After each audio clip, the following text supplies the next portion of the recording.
उपनगर पोलीस ठाणे हद्दीतील जिजामाता नगर पेंढारकर कॉलनी इथं जुन्या वादातून मारहाण, चॉपरनं जीवे मारण्याचा प्रयत्न आणि 2 स्कूल व्हॅनची तोडफोड केल्याची घटना मंगळवारी रात्री 11:30च्या सुमारास घडली।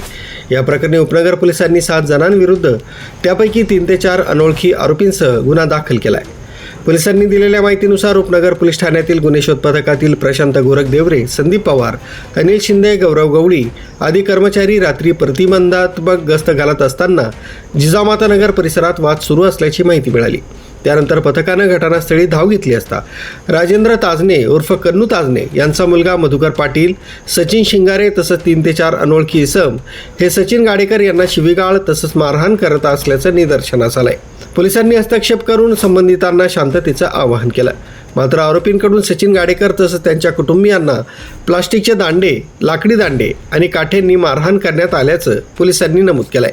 यावेळी पोलिसांनी काही आरोपींना ताब्यात घेतलंय। फिर्यादीनुसार राजेंद्र ताजने यांच्या मुलानं सचिन गाडेकर यांच्यावर जीवे मारण्याच्या उद्देशानं धारदार चॉपर फेकला। मात्र गाडेकर वेळेवर बाजूला झाल्यानं त्यांचा जीव वाचला।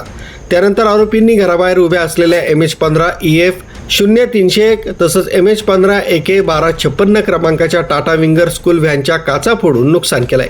या प्रकरणी पोलीस कर्मचारी प्रशांत गोरख देवरे यांच्या फिर्यादीवरून राजेंद्र ताजने उर्फ कन्नू ताजने यांचा मुलगा मधुकर पाटील, सचिन शिंगारे आणि 3 ते 4 अनोळखी इसमांविरुद्ध उपनगर पोलीस ठाण्यात विविध कलमान्वये गुन्हा दाखल करण्यात आलाय। या घटनेचा पुढील तपास वरिष्ठ पोलीस निरीक्षक जितेंद्र सपकाळे यांच्या मार्गदर्शनाखाली उपनगर पोलीस करीत आहेत। मुख्य संचालक रवींद्र जाधव, लोकराज्य न्यूज, नाशिक रोड।